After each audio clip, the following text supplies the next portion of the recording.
the ship are amazing on the weekend. Each one has its own uniqueness. Coming out here on the strip is fabulous. Forget work, forget stress. Have a drink and lime.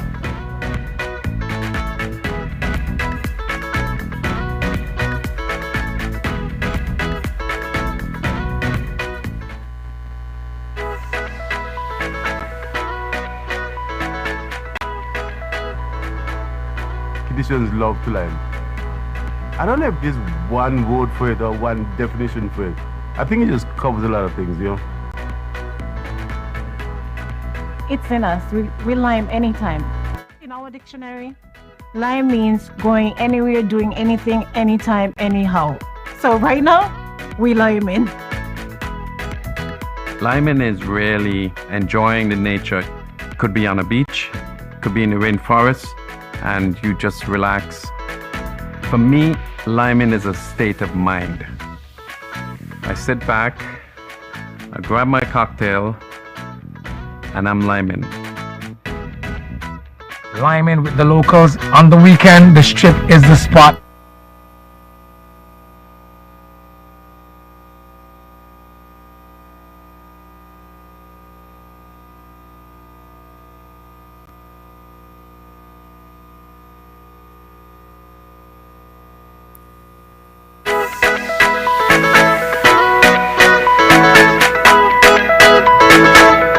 Conditions love to lime. I don't know if there's one word for it or one definition for it. I think it just covers a lot of things, you know. It's in us. We lime anytime. In our dictionary, lime means going anywhere, doing anything, anytime, anyhow. So right now, we lime in. Liming is really enjoying the nature. Could be on a beach, could be in the rainforest, and you just relax. For me, liming is a state of mind. I sit back, I grab my cocktail, and I'm liming. Liming with the locals on the weekend. The strip is the spot. Everyone comes out. All of the bars on the strip are amazing on the weekend. Each one has its own uniqueness. Coming out here on the strip is fabulous. Forget work, forget stress. Have a drink and lime.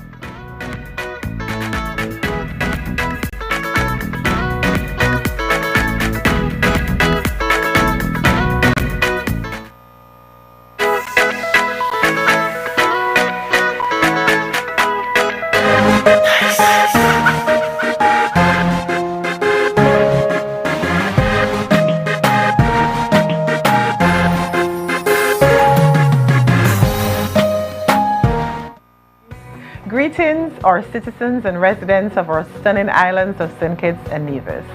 It is with great pleasure and enthusiasm that I address you today as we embark on the upcoming tourism season. As I reflect on the gains of the past few months, I am indeed optimistic of the prospects that lie ahead. I would like to extend my sincerest thanks to all of the stakeholders who continue to work in making our destination one of the most sought-after destinations in the world.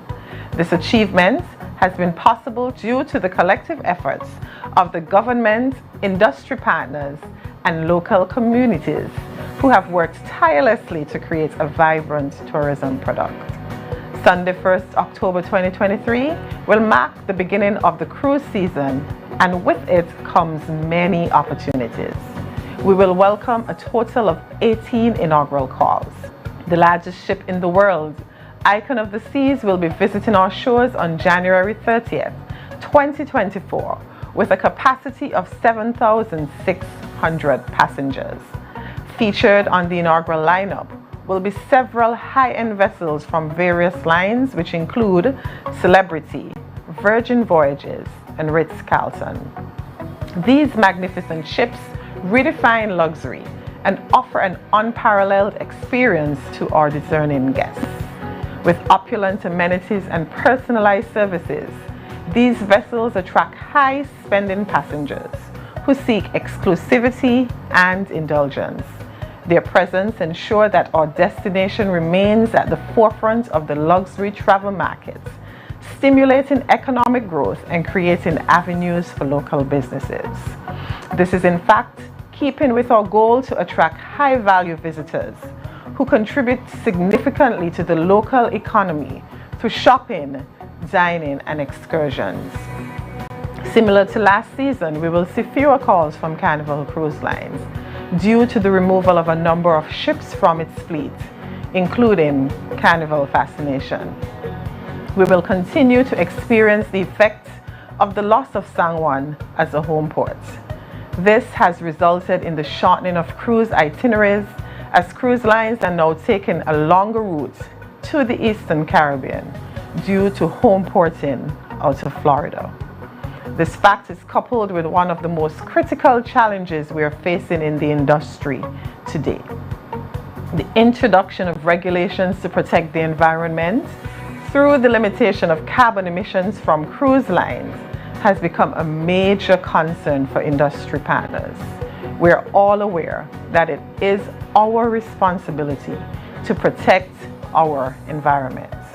We support all efforts geared towards climate adaptation and climate mitigation. One of the efforts being undertaken by cruise liners to protect our environment is the concept of slow steaming, whereby cruise lines are required to reduce vessel speed to conserve fuel and reduce gas emissions.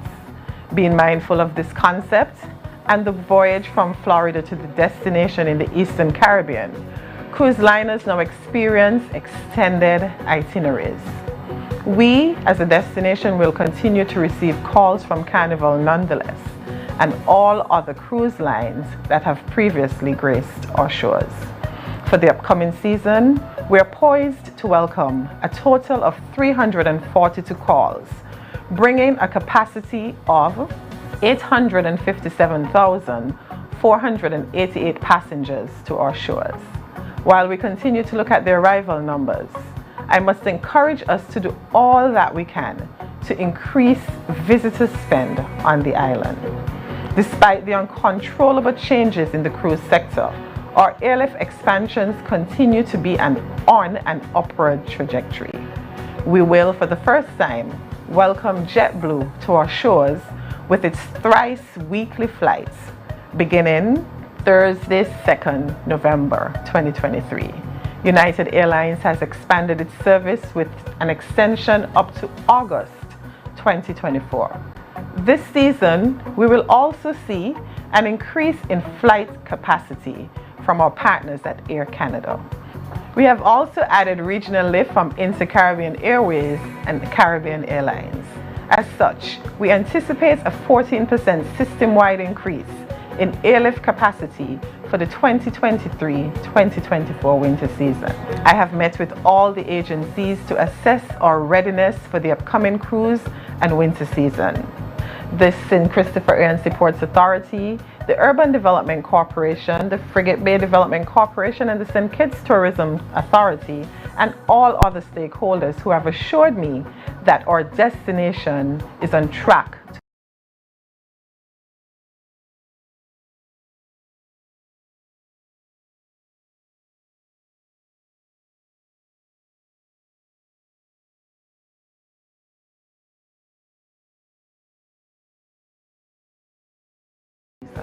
Thank you.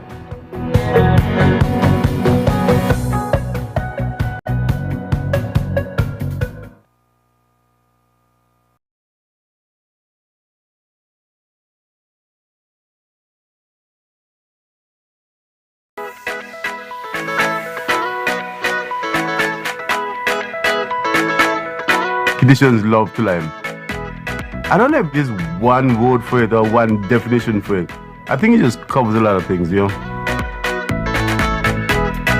It's in us. We lime anytime. In our dictionary, lime means going anywhere, doing anything, anytime, anyhow.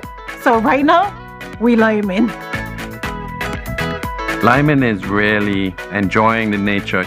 Could be on a beach, could be in the rainforest, and you just relax. For me, liming is a state of mind. I sit back, I grab my cocktail, and I'm liming. Liming with the locals. On the weekend, the strip is the spot. Everyone comes out. All of the bars on the strip are amazing on the weekend. Each one has its own uniqueness. Coming out here on the strip is fabulous. Forget work, forget stress. Have a drink and lime.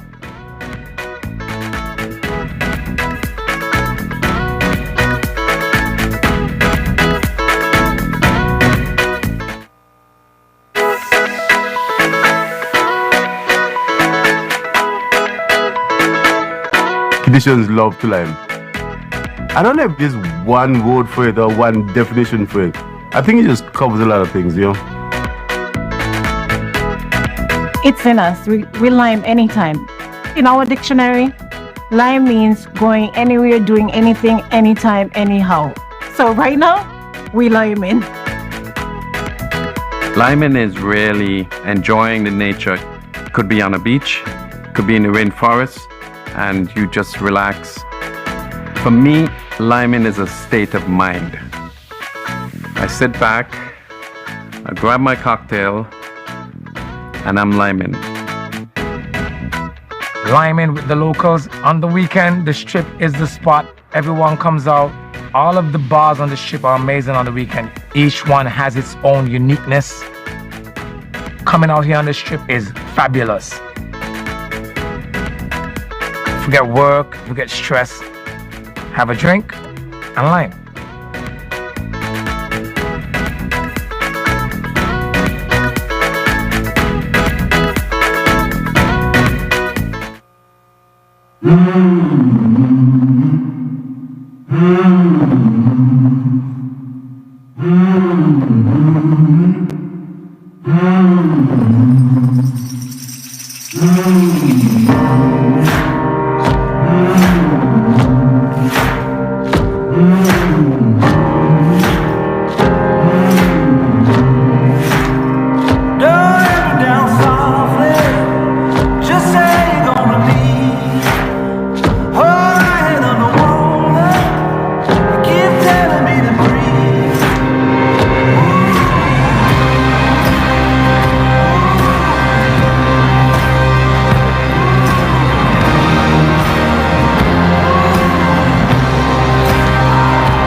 Hi, my name is Pino Luongo. I want to welcome you to my newest restaurant called Coco Shack in the heart of Soho, Manhattan.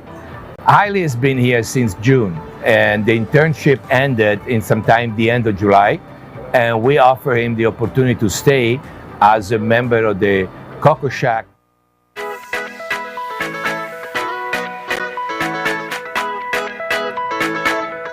Conditions love to lime.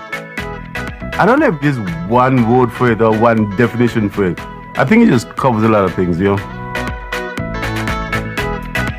It's in us. We lime anytime.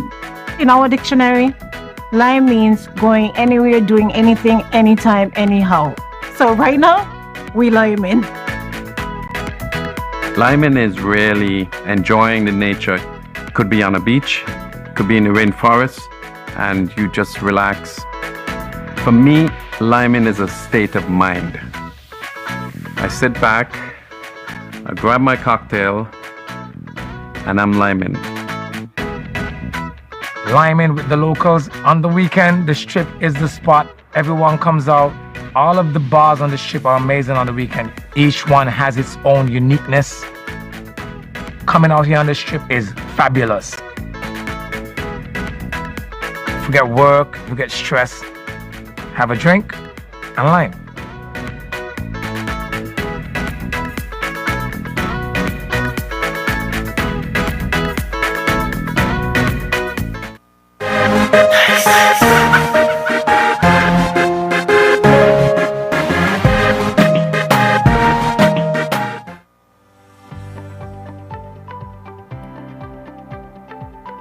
Hi, my name is Pino Luongo. I want to welcome you to my newest restaurant called Coco Shack in the heart of Soho, Manhattan. Hailey has been here since June, and the internship ended in sometime the end of July, and we offer him the opportunity to stay as a member of the Coco Shack kitchen staff, and he's been performing and working very well over here. Back in 2019, when I had the opportunity to travel to St. Kitts for the restaurant week, I was asked to really meet and go to the Culinary School of St. Kitts through the tourist office. And over there, I was able to evaluate at least another 6-7 students, which highly is talented, but it's not the only one talent in the island. There are 3 or 4 of them that worthwhile to bring in New York as well. So I want to thank you to be here. I want to thank the St. Kitts Tourist Office and, more important, the Culinary Institute to provide such a talented students, and they are welcome in New York anytime they want to come. I also want to take the opportunity to thank Chef Peter Marshall that runs the school, a great guy, Veran Marshall, whose restaurants hold an event for me in 2019, and Alison Spencer for the Sprat Net, which is a fun place to go for barbecue in St. Kitts. On that note, Hailey, welcome here to Coco Shack in Soho. Thank you.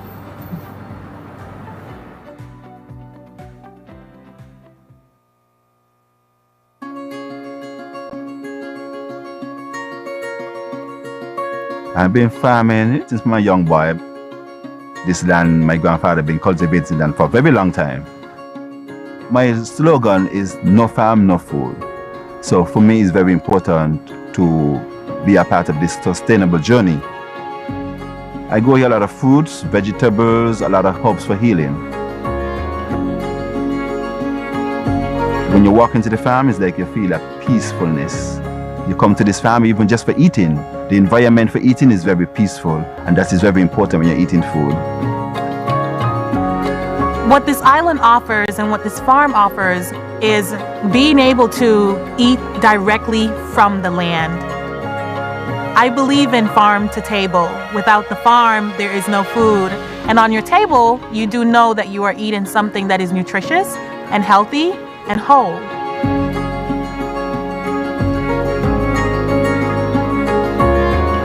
Family is the foundation of everything that we do here. You'll find that right after a hard day of work, many families gather together. Food is very important to Kittitians. My mom's cooking is the best cooking in the country. She's very passionate about it. You can taste it in the food. It's bigger than the food. It's just the spirit, the togetherness that we take pride in, passing on the culture to the future generation, and something that I think you'll forever be grateful for. Arthur's is located in Deep Bay, close to the ocean. Every week we get our local fish from the fishermen at Deep Bays. Quality ingredients come from your own natural resources, your own backyard, your own farmers, fishermen.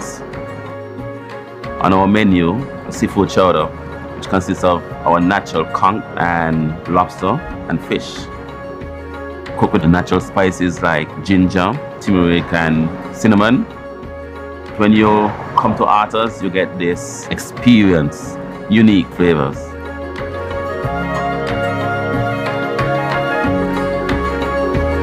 There's 2 things in life that everybody needs.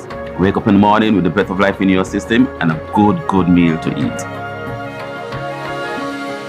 St. Kitts people, they are bold, and the flavors are bold.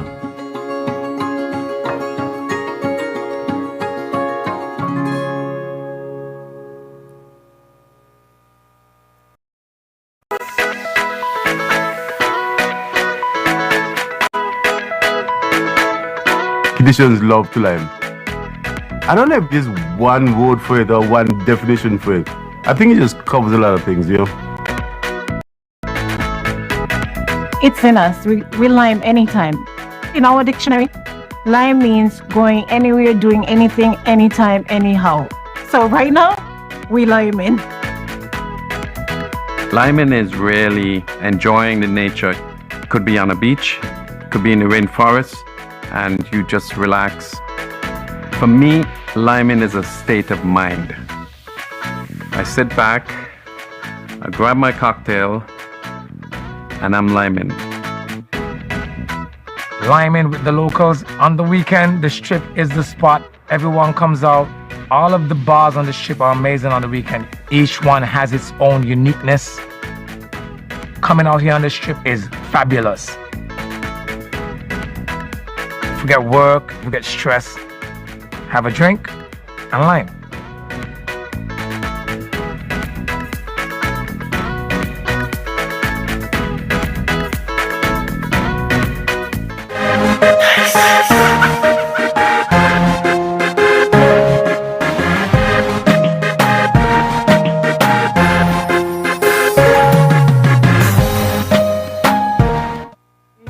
Greetings, our citizens and residents of our stunning islands of St. Kitts and Nevis.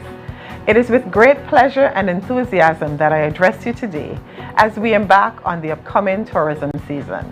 As I reflect on the gains of the past few months, I am indeed optimistic of the prospects that lie ahead.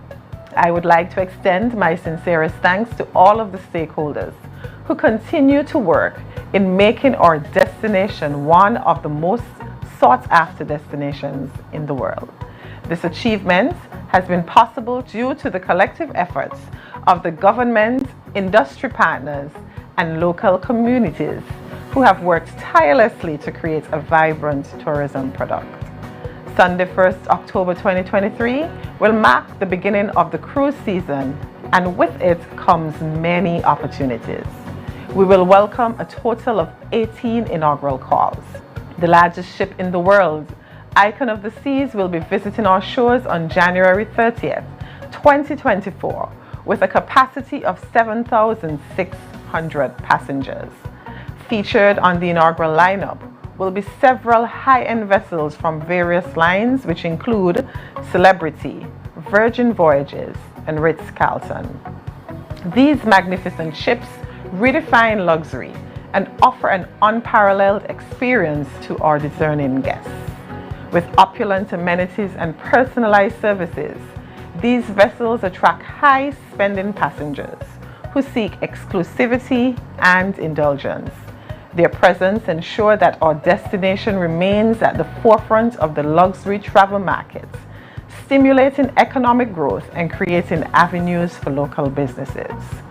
This is in fact keeping with our goal to attract high-value visitors who contribute significantly to the local economy through shopping, dining, and excursions. Similar to last season, we will see fewer calls from Carnival Cruise Lines due to the removal of a number of ships from its fleet, including Carnival Fascination. We will continue to experience the effects of the loss of San Juan as a home port. This has resulted in the shortening of cruise itineraries, as cruise lines are now taking a longer route to the Eastern Caribbean due to home porting out of Florida. This fact is coupled with one of the most critical challenges we are facing in the industry today: the introduction of regulations to protect the environment through the limitation of carbon emissions from cruise lines has become a major concern for industry partners. We are all aware that it is our responsibility to protect our environment. We support all efforts geared towards climate adaptation and climate mitigation. One of the efforts being undertaken by cruise liners to protect our environment is the concept of slow steaming, whereby cruise lines are required to reduce vessel speed to conserve fuel and reduce gas emissions. Being mindful of this concept and the voyage from Florida to the destination in the Eastern Caribbean, cruise liners now experience extended itineraries. We, as a destination, will continue to receive calls from Carnival nonetheless, and all other cruise lines that have previously graced our shores. for the upcoming season, we are poised to welcome a total of 342 calls, bringing a capacity of 857,488 passengers to our shores. While we continue to look at the arrival numbers, I must encourage us to do all that we can to increase visitor spend on the island. Despite the uncontrollable changes in the cruise sector, our airlift expansions continue to be on an upward trajectory. We will, for the first time, welcome JetBlue to our shores with its thrice weekly flights, beginning Thursday, 2nd November 2023. United Airlines has expanded its service with an extension up to August 2024. This season, we will also see an increase in flight capacity from our partners at Air Canada. We have also added regional lift from Inter-Caribbean Airways and Caribbean Airlines. As such, we anticipate a 14% system-wide increase in airlift capacity for the 2023-2024 winter season. I have met with all the agencies to assess our readiness for the upcoming cruise and winter season.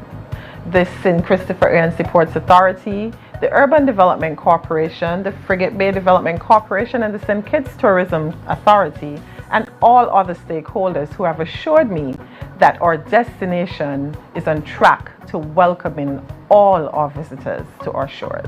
In closing, I would like to thank you for your contribution over the past few months.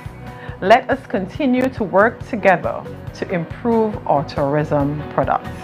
I wish for you all a successful season. Thank you.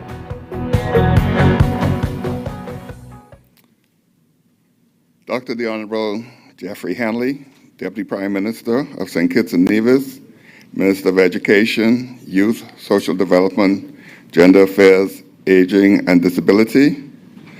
The Honorable Marsha Henderson, Minister of Tourism, International Transport, Civil Aviation, Urban Development, Employment and Labor. Mr. Vanna Wharton, Permanent Secretary at the Ministry of Tourism et al. Mrs. Danielle Taylor-Williams, Director of Tourism, Ministry of Tourism.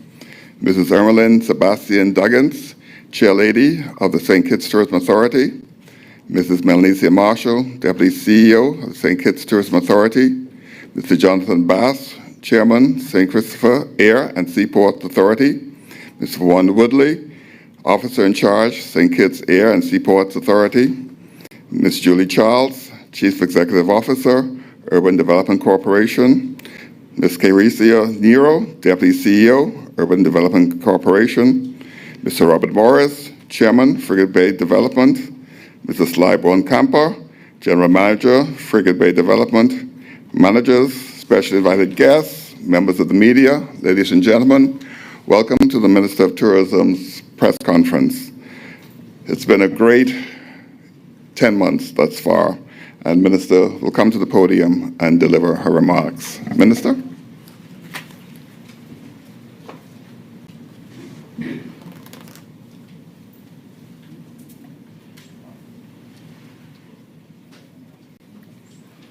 Thank you, Mr. Thompson.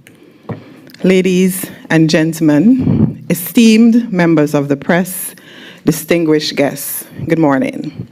It is with great pleasure that I deliver to you today some truly exciting updates on the remarkable progress and achievements of the tourism industry in St. Kitts.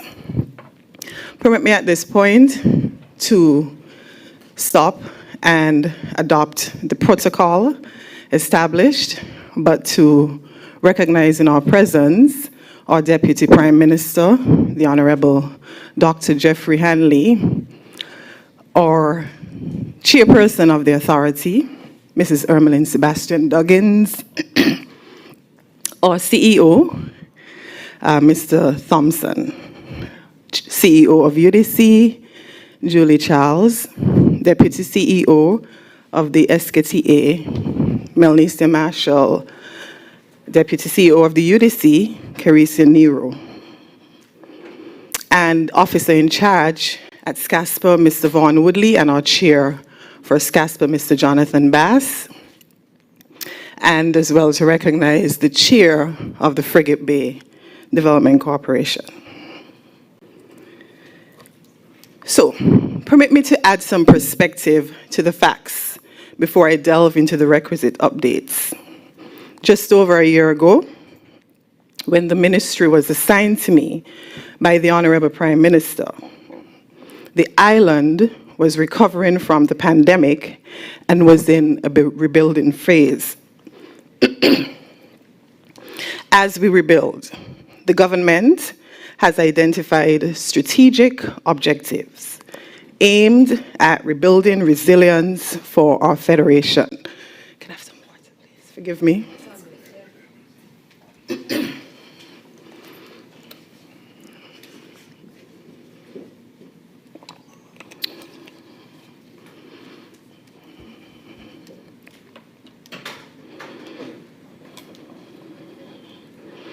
As we implement these plans to increase development, our approach is to target regenerative tourism, which is critical to the overarching goal of creating a sustainable island state. We have the screen displaying the pillars of the sustainable island state. At this moment, I will delve into the updates of the tourism industry, exploring each subsector and providing an overview of their advancements and developments. St. Kitts has been making significant strides in its source markets. My team and I have been executing a series of successful marketing initiatives. Just permit me to change.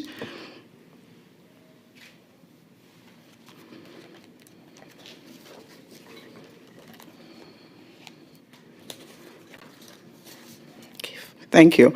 My team and I have been executing a series of successful marketing initiatives to increase brand awareness and to stimulate increased demand for the destination, to achieve the ultimate goal of transitioning our destination from seasonal to year-round.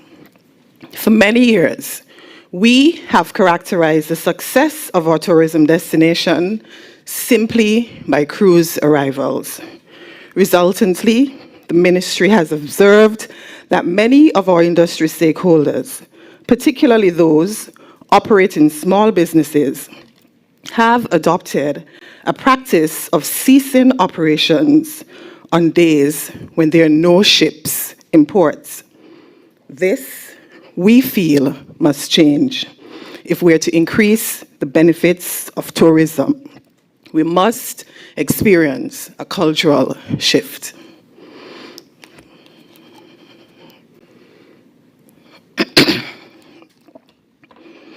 This we can achieve by focusing on a number of things. One, a strong, unique, and fresh tourism product. Two, a strategic and focused marketing plan. 3, collaboration among stakeholders and agencies. 4, improved accessibility to the destination. 5, increased room stock.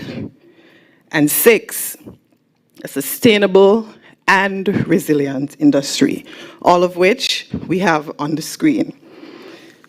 These previous mentions continue to be a major focus for us within the ministry and all our sister agencies who work together in the industry. Our main source markets include the United States, the Caribbean region, the United Kingdom, and Canada. I am pleased to advise that the most recent statistics are showing that we're closing the gap on our 2019 arrivals, having only opened the destination fully in August of 2022. Recently, our Canadian market is proving nicely to be moving on an upward trajectory.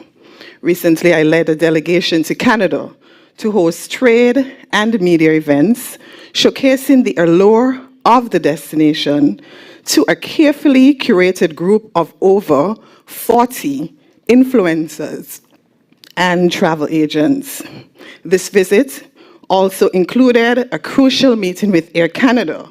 Vacations are not just Air Canada, where the immense growth potential of the Canadian market was explored. I'm also pleased to state that the positive results are evident in not just the Canadian market, but the UK market. We have observed an increase in our UK arrivals as we are now sharing the British Airways flight equally with Antigua. You may be aware that prior to this, we shared the flight with Antigua, and we had a ratio of 70-30, and in some cases, 80-20. We are now sharing the flight equally.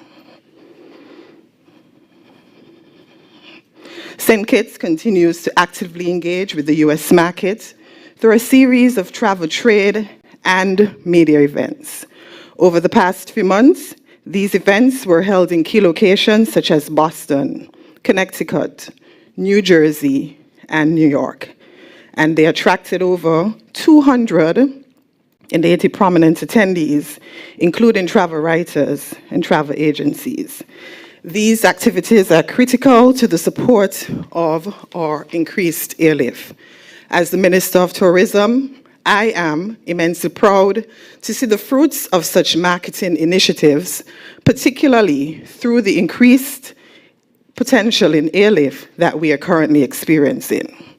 One, I'm excited that the week ahead, with the commencement of JetBlue service and the return of our seasonal service from other legacy carriers. On Thursday, November 2nd, we will welcome the inaugural JetBlue flight from JFK, New York. This momentous occasion will be further bolstered by JetBlue's commitment to offering non-stop flights on Sundays, on Tuesdays, and Thursdays year-round. The destination now has year-round service from the Northeast, that's in the US, and in addition, our round-trip flights from Miami. Additionally, we are immensely proud to report that Air Canada has increased capacity to the destination by 66%. When we initially met with the airline earlier in May of this year, they suggested that we use a larger aircraft for our routes. Since then, Air Canada has advised of an additional flight for the season.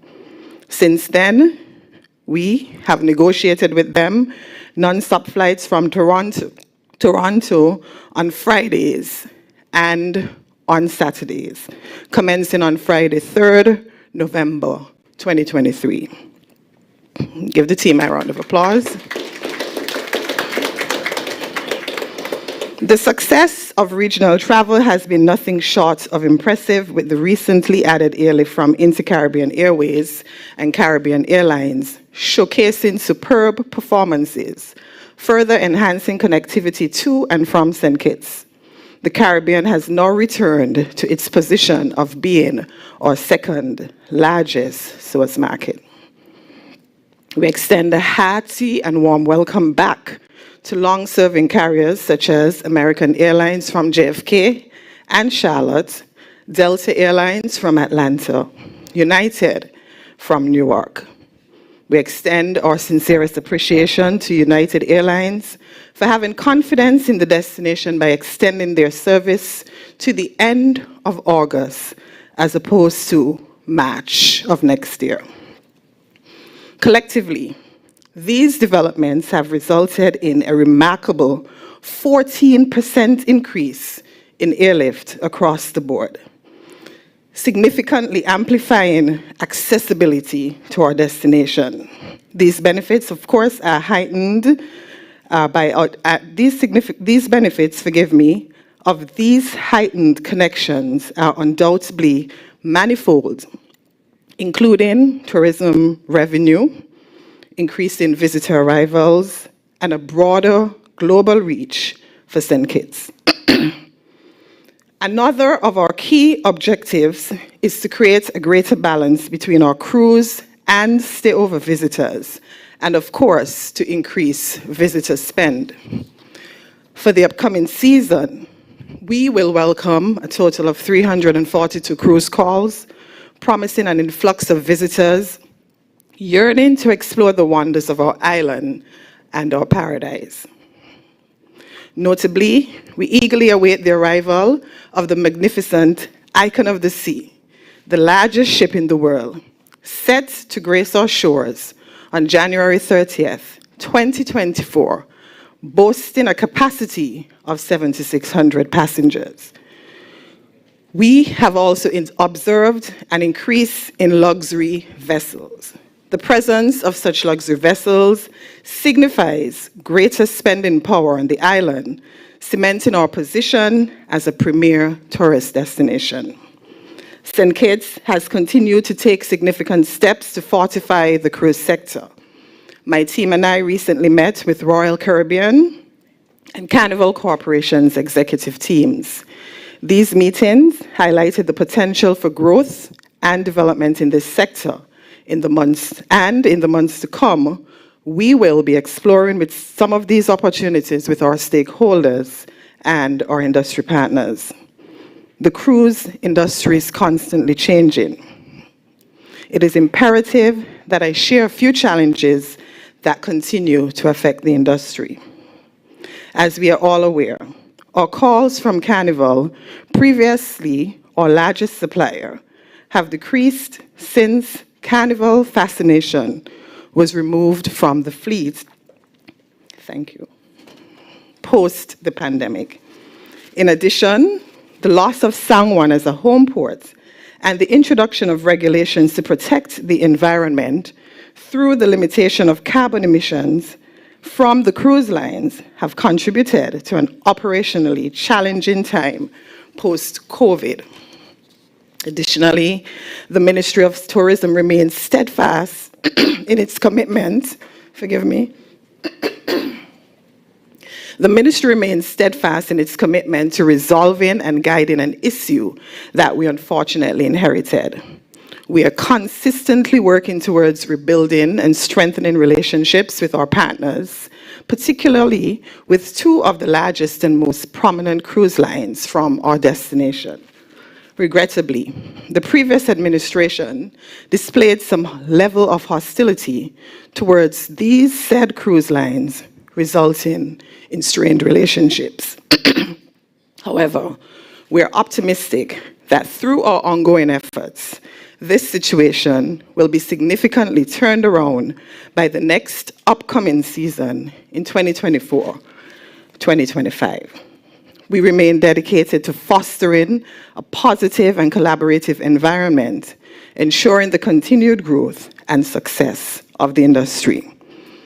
Nonetheless, I am pleased to announce that for this season, we are expecting 857,502 passengers for the upcoming season, as we continue to adapt and innovate to ensure the vibrancy of the sector. As we develop tourism, there's a parallel need to improve our infrastructure to meet the increased capacity and our competitiveness. The St. Christopher Air and Seaports Authority continues to facilitate projects geared towards improving the infrastructure of our air and seaports. One of SCASPA's main concern was the rehabilitation of the parking apron in preparation for the new season.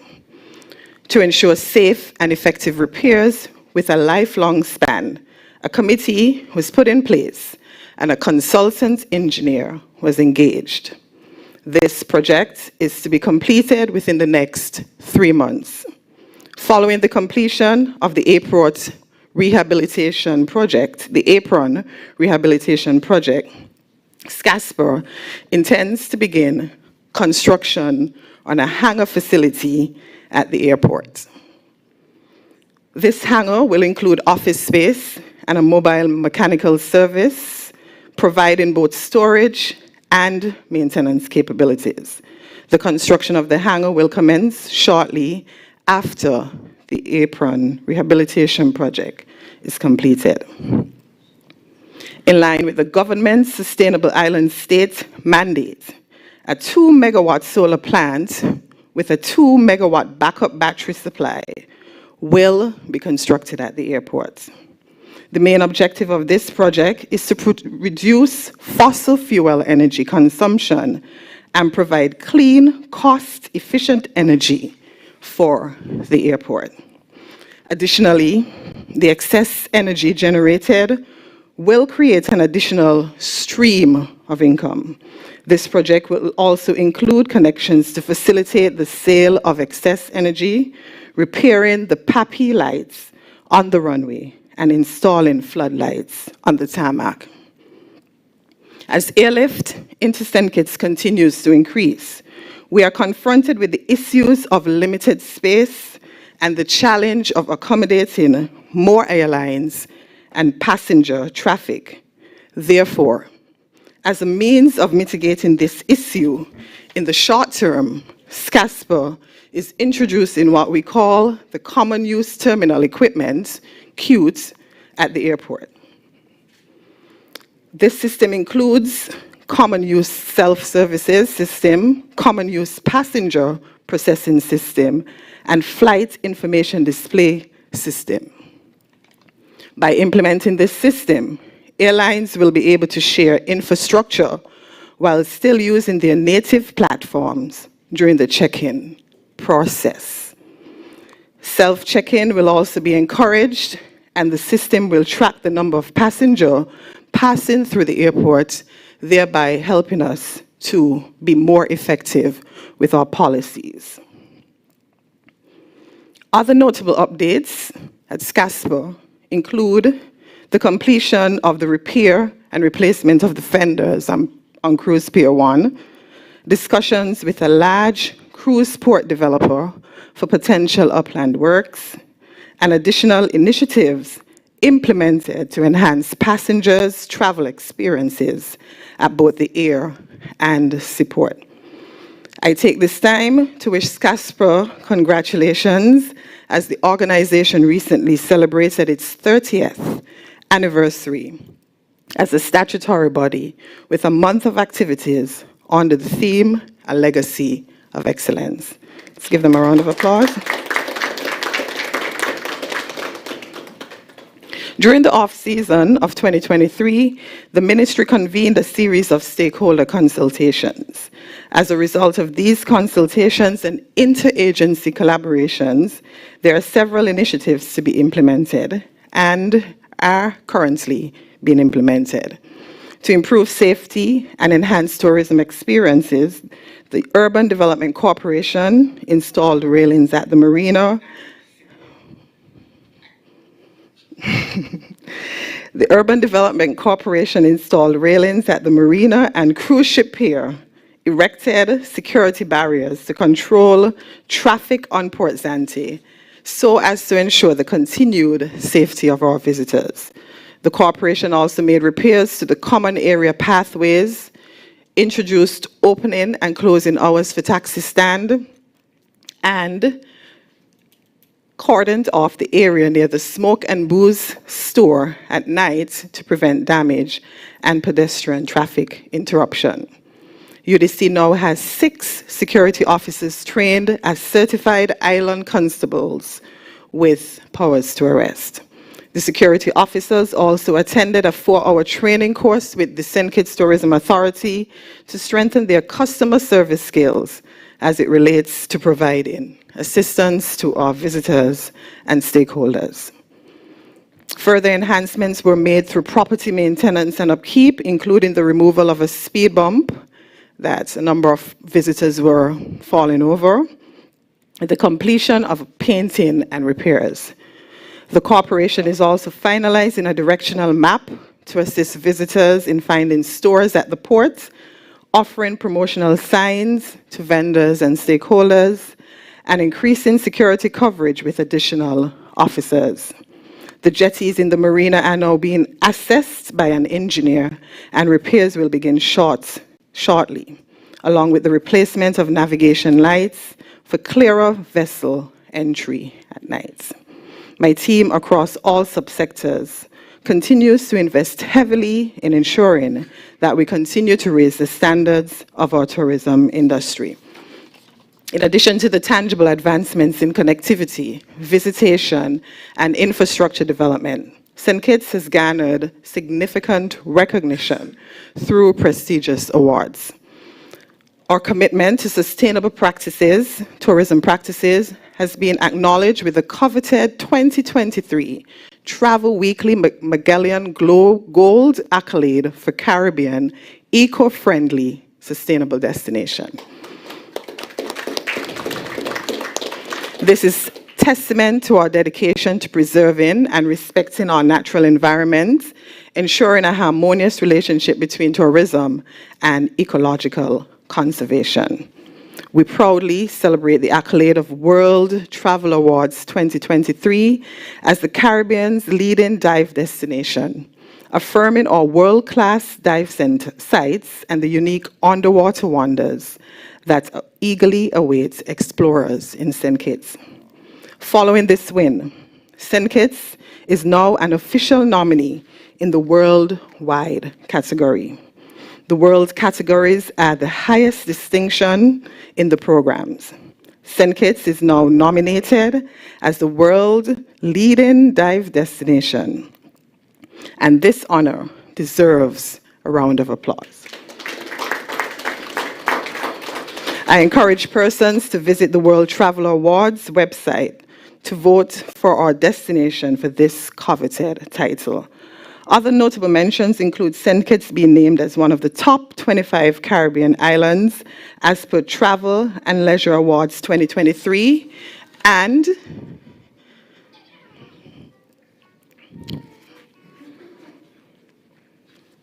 this is an achievement we are proud of as well, our very own Sunset Reef was listed as one of the best hotels in the world as per Condé Nast Travelers 2023 hot list. Let's give Sunset Reef a round of applause. These awards exemplify our steadfast commitment to exemplary tourism practices and showcase the well-deserved recognition we have received on the international stage.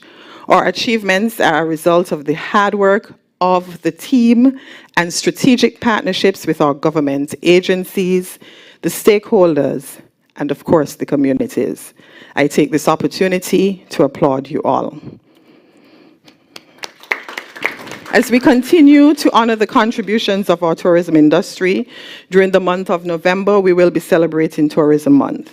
This year, as we begin Tourism Month, we will be attending church this Sunday, the 29th October, at the Antioch Baptist Church. We invite you to join us for the service as we give God thanks for his continued blessings on our nation and our tourism industry. Other key activities to commemorate Tourism Month include the St. Kitts Tourism Authority's 20th Anniversary Gala on Saturday, 4th November 2023 at the St. Kitts Marriott Plaza at 5:30 p.m.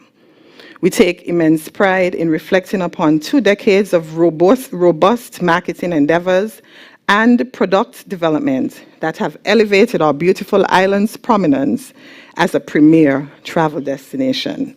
This occasion is not only an opportunity for us to celebrate our collective achievements, but also a time to honor and recognize the remarkable contribution of individuals who have played an integral role in shaping our industry and the authority as a whole. We have a limited number of tickets remaining, so we invite you to visit the authority's office to purchase tickets.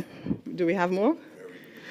Okay, we do have a very limited number of tickets remaining, so we want you to visit the authority's office to purchase tickets priced at $200 EC only, ensuring a truly unforgettable evening of commemoration and appreciation as we celebrate our resilience as a people.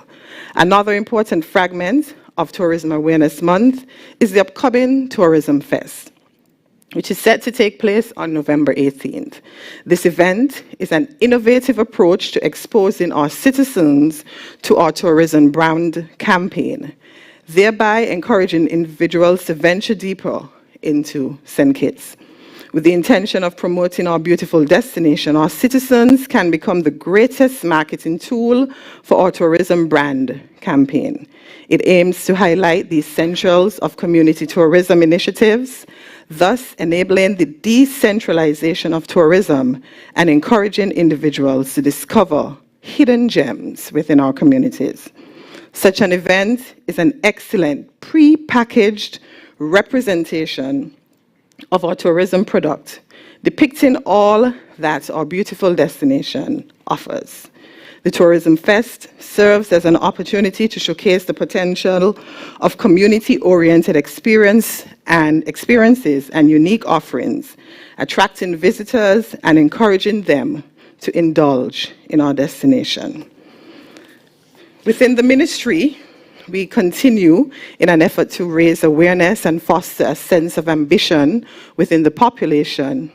The ministry continues to collaborate with the Ministry of Education, and we are set to introduce the Tourism Education Program, which will begin in kindergarten. I think that is worth a round of applause. This initiative aims to enlighten our children, ensuring they recognize their potential to aspire beyond traditional service roles within the industry. By equipping them with the necessary knowledge and skills, we open up a world of boundless opportunities and career paths. For instance, they can aspire to become expert tour guides, sustainable tourism consultants, event planners, hospitality managers, or even entrepreneurs in the sector. Tourism is one of the leading contributors to the gross domestic product of many nations worldwide, including ours. Its value to the economy and society as a whole cannot be overstated. It creates job opportunities, generates revenue, encourages the preservation of cultural heritage, promotes environmental conservation, and boosts local businesses. In light of all these compelling benefits, it is imperative that the younger generation is equipped with a deeper understanding of and appreciation for tourism. This education will enlighten them on the significance of the industry and the numerous opportunities it presents. It also helps to create a workforce that responds adequately to the evolving trends in the industry, ensuring its growth and sustainability. Therefore, the Ministry of Tourism recognizes the need to keep our children adequately informed, educated on tourism matters, positioning them as valuable contributors to the industry's future growth. The ministry is also taking significant steps to enhance awareness and training in order to strengthen and enhance our tourism product.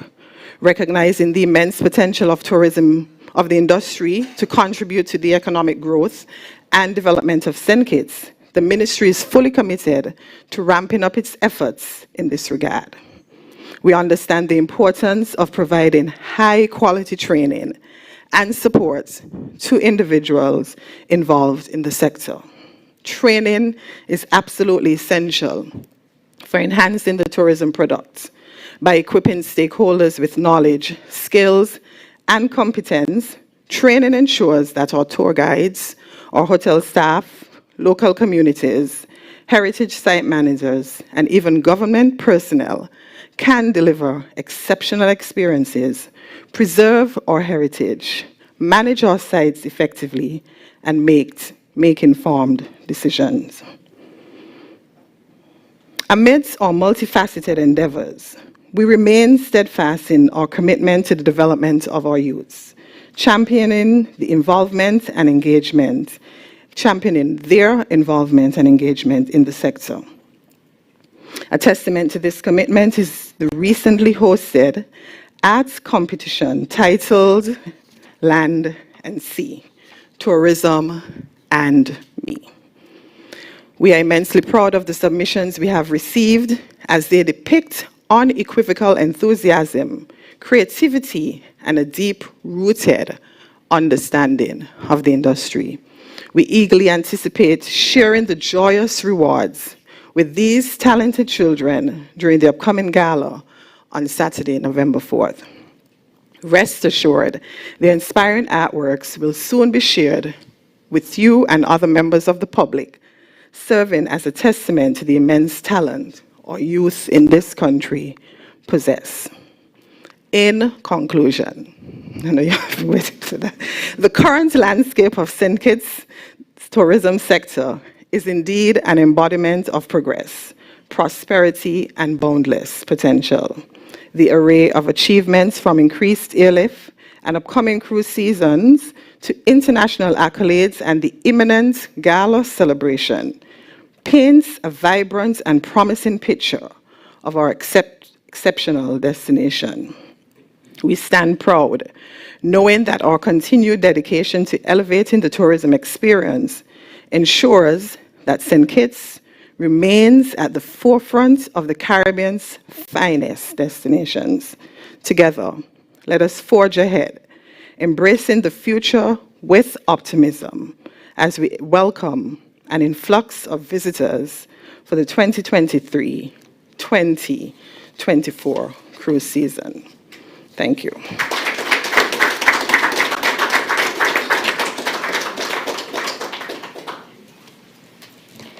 We thank the Honorable Minister for those critical updates, and now we will take questions. There is a mic in the center of the room. We ask that you state your name and the name of the organization you represent when you're asking your question. I know it's a little bit late in the process, but I'm asking also that you please place your phones on vibrate or silent so that they do not distract the rest of the proceedings. Thank you. Good morning to all. Glenn Barrett, SK Newsline. Minister, you mentioned some developments that will be taking place at the airport, expansion of the terminal in terms of adding an additional gate and the repairs to the parking apron. Can you expand on that and let us know what was the tendering process like, who won the bids, which companies are involved, and what cost is also involved with that? Secondly, you also mentioned that we have now moved up to about 50% sharing with Antigua of the British Airways flight. Still, that seems to me to be a pretty low a number of visitors coming from the UK compared to some of the other destinations, Antigua, St. Lucia, and so forth. Why are we having such a difficulty in expanding our passenger arrivals out of the UK market? And if you could provide some details on the challenges. Thank you, Mr. Barrett. Minister will take the first question as it relates to SCASPER, and our CEO, Mr. Ellison Tommy Thompson, will take the second question as it relates to British Airways. Minister? Thank you. Thank you, Mr. Barrett, for your question. As it relates to the developments at the airport, we, around early August, put together a small committee to deal with the overall development aspects as it relates to SCASPER, particularly the Arabi International Airport.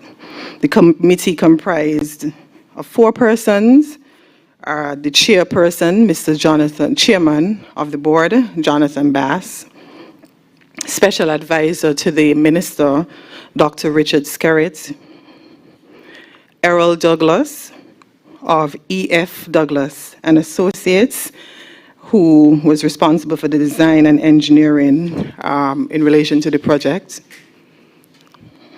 and Calvin Duggins, one of the board members for the authority. We understand that there is an overall need to expand the facilities and infrastructure at the airport. However, in the interim, and we are presently in discussions with persons on the expansion of the second terminal.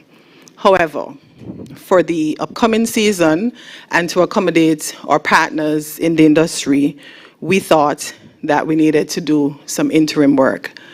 The cost of the airport rehabilitation project we anticipate to be just around 6.5 million US dollars, which is more than, well, less than what we met in place by the previous administration. 6.5 million is actually half of what was anticipated to execute the airport rehabilitation project. With the increase, carriers such as JetBlue and all of the other legacy carriers who have expressed some concerns about their ability at the airport to effect maintenance to their aircrafts, we needed a solution, interim solution, of course, until we can look at the expansion of the terminal to make provision for them to do repairs. Hence, why the hangar project is going to be implemented. In fact, it's something that I met in place by the previous board. They had executed an agreement with a potential developer to have the hangar installed. We are not opposed to it. We find that there is a need for it. And that, of course, is based on what our partners are expressing to us. So I think you asked about the cost, the tendering process. As I'm aware, our letters of invitations were sent out to,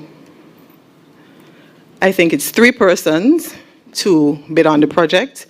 Of course, this was based on the timeline and the fact that we needed to treat this as an emergency project. Having received some calls from some of our carriers who had expressed concerns about where they were parking on the apron and the possibility of pulling out if this wasn't done within a reasonable time. So letters of invitation were sent out, 3 persons to the 3 persons, or 3 different institutions. And I think all 3 of them, or at least two of them applied, and one of them, of course, was successful. This was done, like I said, by the committee comprised and led by the chairman and the other 3 persons I mentioned previously. Well, I hope that suffices, Mr. Bat. Kelly Construction.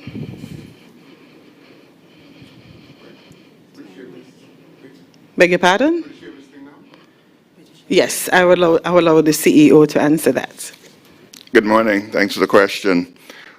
When we did our review last year, when I took up the post of CEO, we took a look at all the markets. When we did in-depth research on the UK market, it was obvious that St. Kitts was pretty much invisible. So we had to look at how we were going to position the UK in terms of our marketing and the amount of dollars spent. So we did a complete review, looked at the positioning of St. Kitts, where it was in the UK market. We also found that there was only basically co-op advertising with British Airways holidays. There was no destination marketing as such, and there was very limited PR or social media. So we engaged a UK PR agency, a UK social media agency, and we also beefed up the sales activities in the UK. So you have to remember now, Barbados, Jamaica, Antigua, they have been in the UK market constantly over the many years. We really, in terms of beefing up the marketing, really just started last year. So for us to have achieved going from 20-30% of the aircraft to 50% of the aircraft, I think it's a significant increase. So the March of 1,000 miles begins with the first step. I think we've taken the first step. And as we continue to invest in the UK market, and with the media that we're bringing down, the influencers we're bringing down, the travel writers, the travel agents, the tour operators, when they visit St. Kitts, they love it. And we've seen increases in their product in the travel agents and the tour operators programs. And the coverage that we're getting from the travel writers has been significant. They come down to do one story, we ended up getting 3, 4 stories. So I think we're on the right track to move the UK market further ahead. I can just join in what the CEO is saying. And just for the record, the team is going on the road to sell the destination again in the UK. So when you see on those Facebook sites or wherever they come from, the propaganda that people are liming on the government's money or out of the Federation yet again, it is to increase the awareness and to stimulate demand. Just as you're asking, how is it so hard to get more seats? I was amazed when I went on the last UK roadshow. People did not even know we existed. They were like, St. Kitts, where is that? And I keep saying, can we stay here and get people to be aware that St. Kitts exists? No, we have to put in the work, we have to go out there, we have to create the demand. And so, as the CEO is saying, we think it's significant that we were able to get a 50% share of the seats on British Airways. We will continue to, work in the UK market. I think after the Caribbean, is it the third? It is third, and biggest we're source actually markets. going to be in the UK in the next 2 weeks Right. On a road show, meeting with British Airways Holidays, and having events with travel advisors and also travel media. So the work continues. Yes, and it's strategic so that we can have, those seats filled. Thank you. Yes. Morning, Ralston Rankin, Sugar City FM. Minister, I always have to commend you on the job that you do, Sometimes you look real tired. Question. I know in the upcoming couple days, we should be expecting maybe our first couple cruise calls to the shore. With the slight passage of Tammy, with the exception of Frigate Bay Beach, because I noticed some cleanup work already start there. Are you concerned, or how concerned are you about, all the other beaches, getting sought out in time for? Because we have a competent team. The PS, who sits in all the interagency meetings, she's going to answer the question. All right, great, nice. So, now my next question is, could you give us a number of cruise lines that have canceled for the season, and does it include in the 342, or if it's after or so?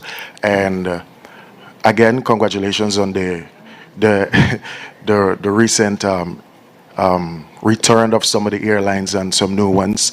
I hope this means we might be getting some cheaper airfares as well. All right, thanks. Thank you, Mr. Rankin. The PS will take the first question, and then the SKT will take the second question as it relates to cruise. Good morning, everyone. I'm happy that you actually raised the question about the beaches and the cleanup of the beaches, because I think it is imperative that all of us as citizens take,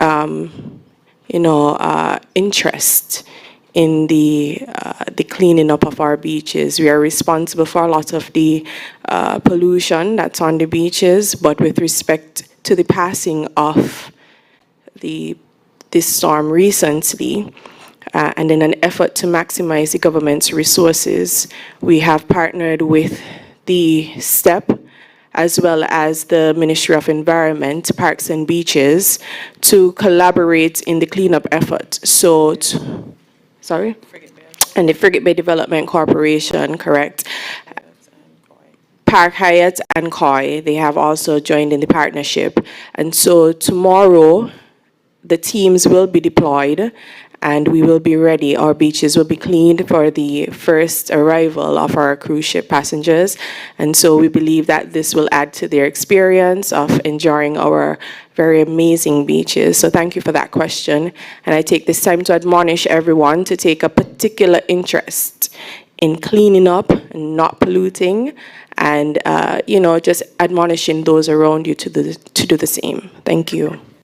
And if I could just add to what the PS is saying, within the ministry we have a Sustainable Destination Council. It's called the SDC. We try to encourage our citizens and partners to practice, to engage in sustainable practices. So when you talk about the storm, can you imagine persons put their fridge, their old mattress and everything out in the guts, anticipating that the storm will come and take it down to the ocean? Can you imagine that the team deployed at Cockleshell is saying that piles of bottles they've started already are on the shore that came up to this height? And of course, this is because we continue to throw our bottles and our garbage into the oceans. We have to be appreciative of the fact that if we are going to have a destination for our children to live in 20 years, and for visitors to come, and for us to continue to have tourism as a major contributor to GDP, we're going to need a destination. And if we continue along the trends that we're on now, that's not going to happen. So in terms of the cruise calls, St. Kitts has an issue with geography in terms of where we are located, and with the limitations that the cruise lines are now under in terms of the carbon emissions. They have to go slower, and so if they're on the 7-day cruises, St. Kitts is just out of the range of that. So we're getting the longer cruises. So what we're also looking at is how do we attract more of the cruise lines that are home porting in the French Caribbean. But if you look at the actual numbers, last year, we're actually only 18 calls down from last season. So last season, we had approximately 770,000 cruise passengers. This year, we're projecting about 850,000. So we're actually up in terms of the number of passengers coming in, although the cruise, the calls are limited. And again, all of these things are subject to change because there's environmental storms, etc. So all of these things are subject to change. But in terms of where we are, we're getting larger ships. So we've got the Icon of the Seas coming in at over 7,000 passengers, and that's making a difference in terms of us getting the numbers coming in. CEO, if I may add just one quick thing to assist you as well to place certain things into context, because prior in being in this position, I was a product development manager at the St. Kitts Tourism Authority. And I think one of the things that we often forget is that we no longer have Carnival Fascination. Carnival Fascination was our year-round ship. We had 52 calls. That was one ship per week. We no longer have the Carnival Fascination because it is no longer a part of Carnival's fleet. Since the pandemic, they got rid of 20% of their fleet, and Carnival Fascination was one of those vessels that they had to get rid of because it was one of the older. And to the CEO's point of emissions, obviously the older vessels, they burn more fossil fuel. And so that had to be eliminated. Another thing that is challenging to the destination, as well as the entire Caribbean, especially the Eastern Caribbean, is the fact that San Juan is also experiencing challenges as a home port. Many of the vessels that we received, especially during the summer, they're home ported out of San Juan.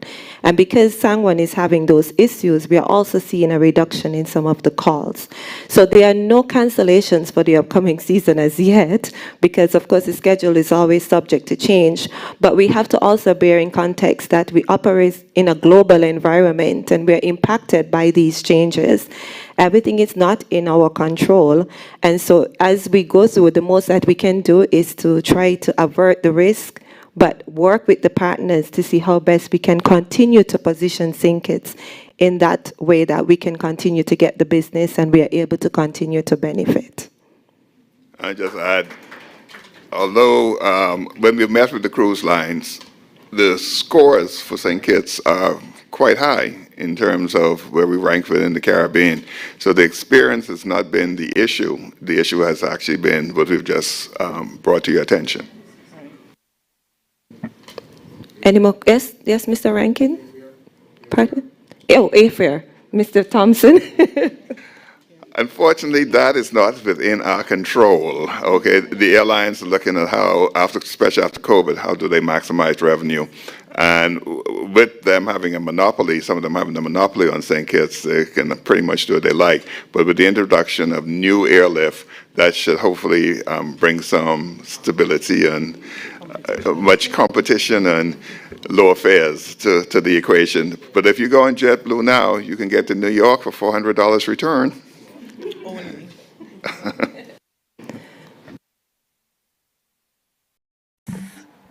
Short. Yolanda Weeks, Win FM.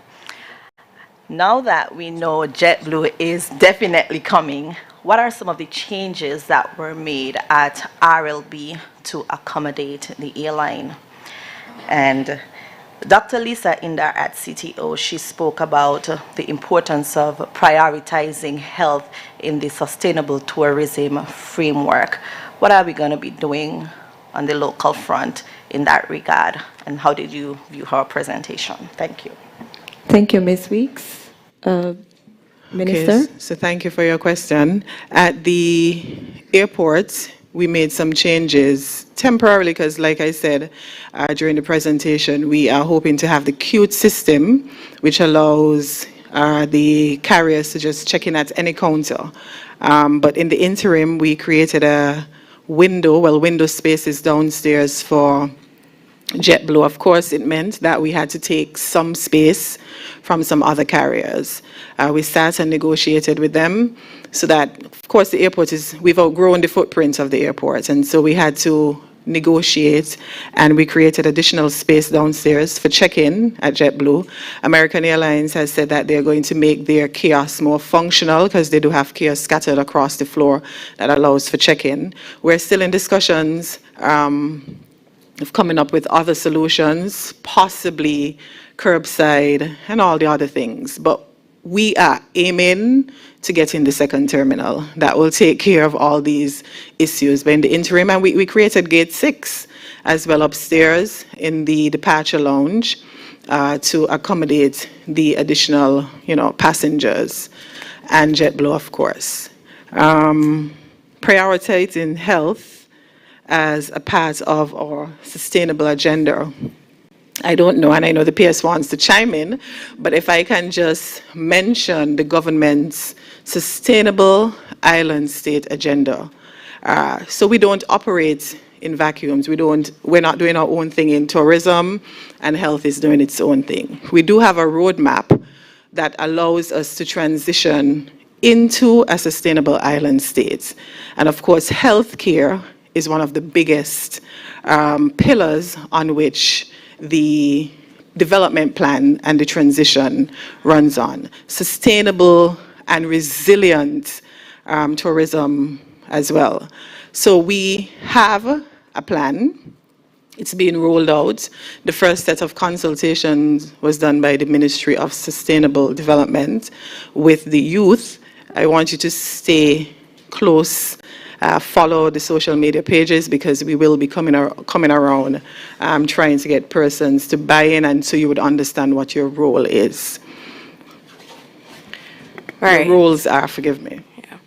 Right, and just to add, a lot of times we think of sustainability and sustainable practices as recycling and those kinds of things, but we have to sustain our human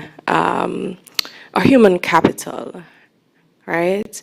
And it also means wellness.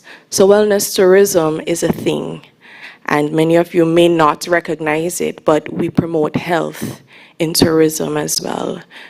Farm to table, that promotes organically grown food. That's where we ought to be headed.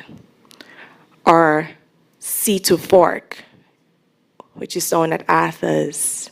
We promote that as well. And with the introduction and diversification of our tourism product, where we will be introducing I'm not going to say it here because it might be a bit controversial, but where we will be introducing new facets of the tourism product. We believe that wellness tourism will be at the core, and this actually is a major part of sustainable tourism. And so St. Kitts and Nevis has been well on its way in piloting sustainable tourism since 2012, I believe. And I think more now so than ever, we are probably leading the way and charting the way in our region as it relates to sustainable tourism across all facets. So wellness tourism will be a big thing in the near future for us. And as it relates to the health of our stakeholders as well, and I know, I see your point in, we continue in the ministry to focus on the policies that are beneficial to the overall wellness of the industry, our industry partners and stakeholders. What the PS spoke about in terms of sustainable practices as well is a major part of that. When we understand that, when we care for our environment, we preserve our natural sites, we include our communities in the delivering of the product, so we're pushing community tourism, all of that allows us to achieve as a federation, as stakeholders, as industry partners, a sense of accomplishment. And we're one of the big things we're looking at is the possibility of, and it was discussed at CITIO as well, I see you're following, bringing our industry stakeholders onto a pension plan. Of course, that's not something that's going to be rolled out immediately, but it's something the ministry is going to be looking at to see how, because you have your pension plans as civil servants and depending on who you work with. But a lot of the industry stakeholders actually work for themselves, and so we want to create possibly a pension plan, and we continue to advocate for our stakeholders as well. We partner with them on a number of initiatives that help with their personal development. And we think that translates into prioritizing the health and the sustainability of the industry as well. Thank you, Minister. Good morning to everybody. I just want to take the opportunity to congratulate the Minister and her team in doing a good job, generally. Okay. My name is Leroy Matthew. I'm the president of the St. Kitts Taxi Association. And I get a lot of calls as to what's going on. I don't have a question, but what I'm looking for is sort of to expand on the situation with Puerto Rico.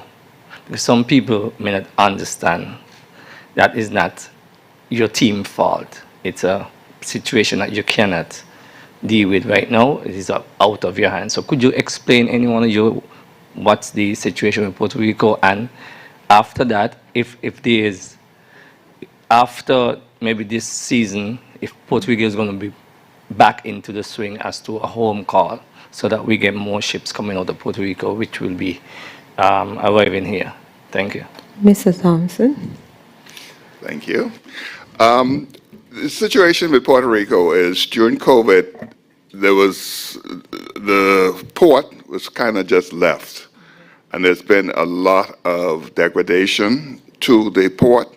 They have now been taken over by global ports, who are now just discovering the extent of the neglect to the port.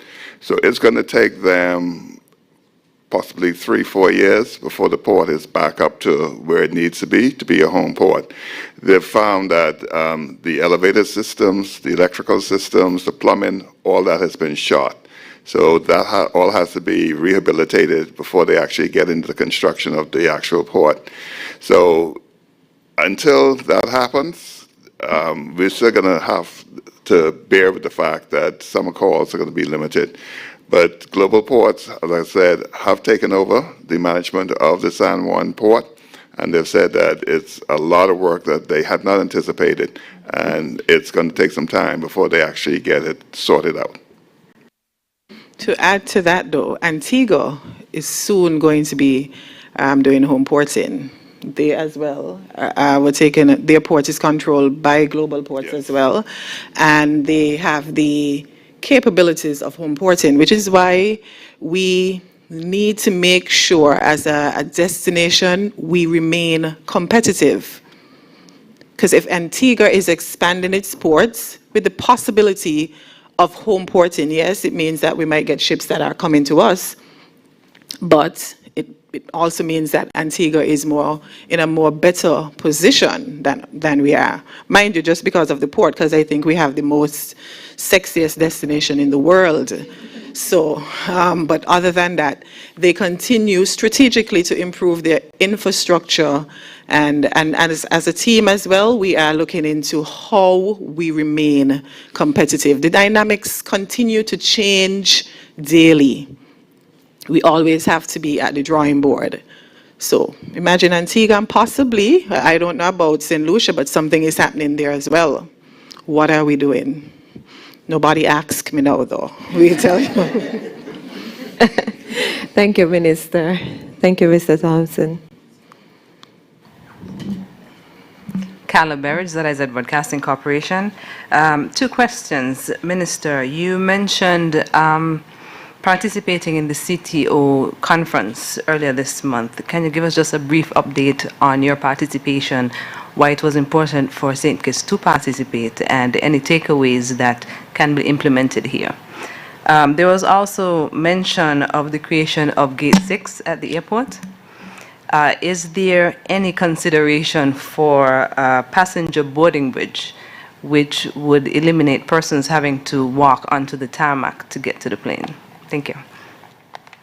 Thank you, Ms. Berridge. Minister? Thank you for your question. Yes, so we attended the CTO meetings, which is the Caribbean Tourism Organization meeting. It was the state of the industry where all the members would attend, and we will, do an assessment of where the industry is, what changes can be made, how we can tap into each other, how we can work together for the, the betterment of the tourism industry as a whole.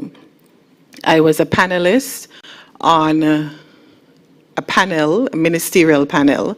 There were several discussions, and different panels were there as well. But on this panel, we discussed the investment perspectives within the region and how we can, collaborate.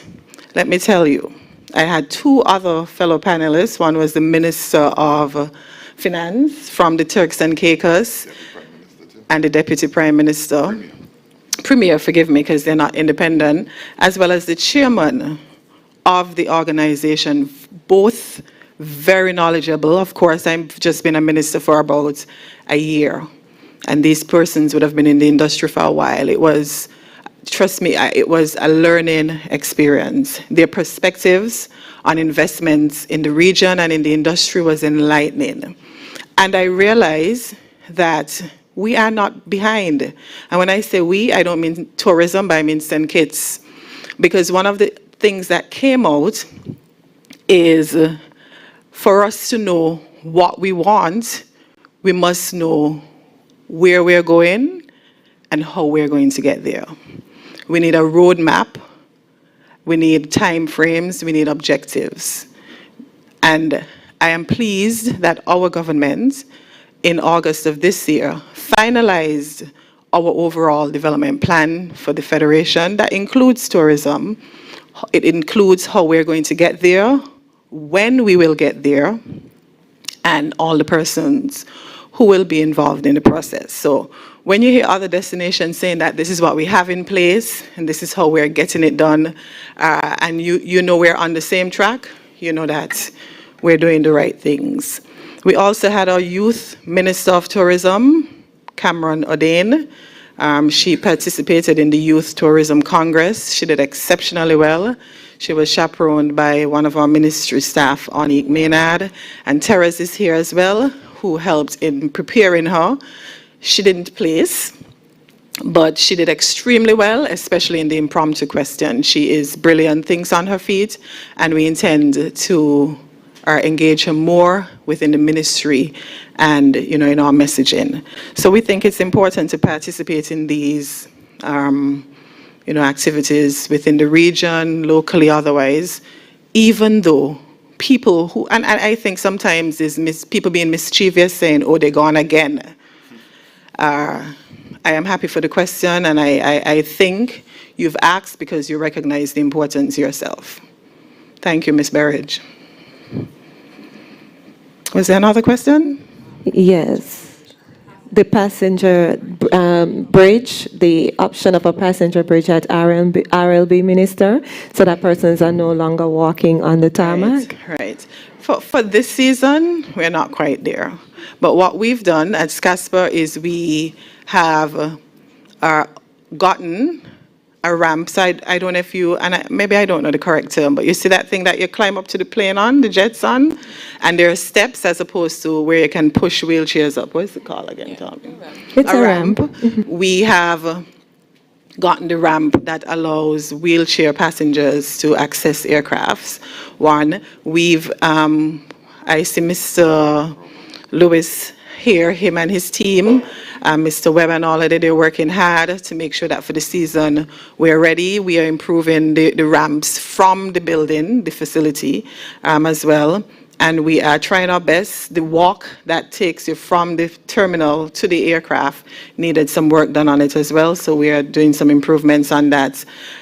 We also are going to be providing bus service, a shuttle service, for those persons who don't want to walk or are not able to walk. Of course, complimentary to SCASPA. And we know some persons actually enjoy the walk. It's scenic. Fresh air, as the CEO is saying, but we do have some interim solutions until we can finalize the overall plan for the expansion of the terminal. Okay, and the PS is reminding me that once the work on the apron is completed, the walk will in fact be shorter. That is because aircrafts are now forced to park on the further end because the apron is not in any good condition, and they've complained that if they're to park, their particles can go up into their engines and cause damage. And so we've asked them to park further down where the apron is in better condition. So as soon as the work is done by the committee and the contractors who won the bid, the walk would be a lot shorter as well. Thank you, Minister. Do we have any more questions? One second. Yes. Minister, I think it's important that we note that the government is in talks and constantly considering the overall improvement of the airport. And so certainly having a jet bridge and an overall improved airport to facilitate all of the airlift and the passengers that we have, that's well in the works for us. So I don't know if that's what you're asking. It's not going to happen this season, of course, but there are plans, extensive plans for us to have an amazing airport, rival with a lot around the world. So we will indeed have jet bridges and all of the fine amenities on our airport in the future. Thank you for that addition, PS. Do we have any more questions or comments? With regards to yachting, it seems to me there was an attempt earlier, a previous administration early, to begin developing the yachting industry. With it comes a whole menu of other auxiliary services to support that industry. But in recent times, it seems that this may not be a priority. Is this something that is still on your agenda as a tourism product for St. Kitts to offer? We have Christopher Harbour, we've got the Port Zante Marina. Perhaps even those two facilities are not enough. But tell us a bit about your plans for yachting in St. Kitts and Nevis. Secondly, with regards to Bastia, and you as Minister of Urban Development, I believe that Bastia is still in need of a facelift. Our parks, Independence Square, the war memorials, and so forth, are in need of dire repairs and also redesign. Tell us a bit about what plans you have to do that. And thirdly, is it true that a new policy has been developed for the operation of taxi operators at Port Sante and elsewhere? Tell us a bit about what has transpired over the past few months with regards to taxi operations at Port Sante. Okay, thank you, Mr. Batt. As it relates to the yachting industry and as you said, the previous plans of the former administration in terms of rolling that out. So in the ministry, we work on the product. We create the product. The St. Kitts Tourism Authority sells and promotes the product. When I became the minister, I realized, and the CEO and the deputy CEO would tell you that they were being encouraged to sell a product that had not yet been developed. And those are not their words, so nobody go and cuss them. That's me summarizing it. They were going to be selling a product that the ministry had not finalized and put the infrastructure in place for. It means that we had to finalize our work on that part of the product, engage stakeholders, partners, to make sure that when it's rolled out, we're ready. We had numerous complaints from yachts, different persons with their yachts who came in and said, this is the worst place to be coming because it's just too much of red tape. You had to go here, you had to go there, you had to go around the world before they could actually, dock or berth.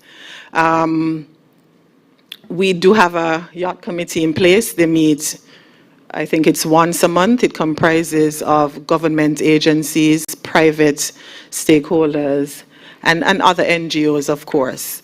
And they meet regularly, and we are working towards creating the product before the Tourism Authority goes and sell it. We don't want to be bringing people to the destination when we are not ready to accommodate them. With a number of things, for example, do we have the resources like our lifeguards? Do we have that? Is customs ready? Do we have the system in place to accommodate it? And we found that we didn't. So it is also a part of the Venture Deeper brand, but when I asked the CEO, why aren't we selling it? He said, we don't think we're quite ready. So we're in discussions locally as well as with our partners. When we had a conference, we met with our friends from Anguilla who want to create a hub between St. Kitts, Anguilla, St. Martin, and Antigua. But are we ready as a destination to welcome them? We are not quite there yet. So it's not that we've forgotten about it. We are working on rolling it out. Once we're finished with it in the ministry and all the other ministries that have to work with us, Inland Revenue, SCASPA, Immigration, all the other agencies, you would see it being rolled out. In terms of Bastille and the overall cleanup of Bastille, it's something that we've realized. And prior to the creation of the Sustainable Island State Agenda, and you would see me refer to it all the time, because it covers every single facet. But prior to that, even though we have a mandate for Port Zante, and that's the ministry when I say we, our mandate rests with the development of Port Zante. The square and all the other areas, they're called prescribed spaces that come under the Act, prescribed areas that we manage for the purposes of tourism. But those areas naturally fell under, what is the department? Sustainable development. Now that we have a plan where we're all going to be working together to transition into the sustainable island state, we are much clearer on what our roles are. So yes, we appreciate that Bastille needs to be cleaned up. When we had our interagency meeting last week, we spoke about the clock in Bastille making it look nicer. It's rotting from within. It is under the management of the National Museum. We can't just get up and, paint it or repair it. But we're in discussions with them. We have teams out on the southeast, our partners from Park Hyatt and Christoph Harbour. They're going to be joining in the efforts for the southeast. Frigate Bay Development Corporation is going to be doing the work in Frigate Bay. On my way here, I saw them actually working. We were delayed because of the rain. And we have the teams in Bastia doing the overall cleanup. So.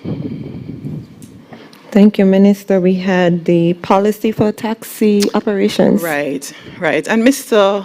Matthew, who is one of the presidents, can tell you that we had extensive consultations with UDC, the taxi presidents, and the ministry on this. There is no policy for the operation at Port Zante as yet. We have not finalized the consultations. We need to do some more before we actually put a policy in place. What is in place, though, is UDC has announced that taxi operators can park there up until 7 o'clock at night at the space that they have provided for them. Mr. Matthew would want me to say, for the record, that he was not in agreement. He wanted it to be up until 11 o'clock in the night. And UDC was not in a position, of course, to accommodate that. We thought we were being more than reasonable. Of course, if we are to accommodate them, we're going to have to invest in more security to patrol, secure the safety of the vehicles there, make sure the space is always tidy, and we don't have those resources at the moment. So the policy was arrived at.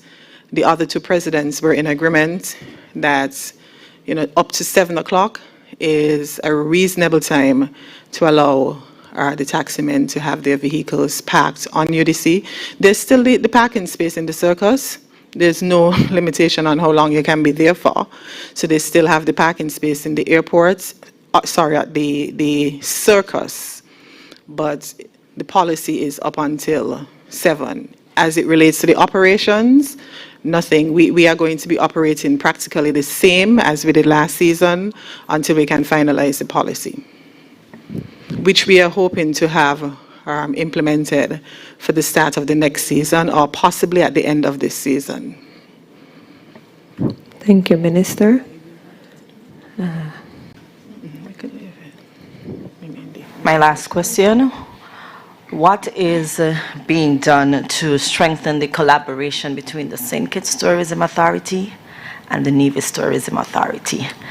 I see that St. Kitts is doing a phenomenal job. I enjoy writing articles on tourism, my favorite sector to write on, so that would mean that I write an article on tourism every single week. We appreciate but that. I'm not seeing that collab in a sense. And I know it's two different entities really, but I think that they will do better, or Nevis will do a little better if they will collaborate. Thank you. Thank you for that, that question. Mr. Thompson? There is collaboration between St. Kitts and Nevis. I am not the CEO of the Nevis Tourism Authority, so I cannot dictate their budgets or what they can collaborate with. But they were with us in the Northeast when we did the roadshow. They'll also be joining with us in the UK on the UK roadshow.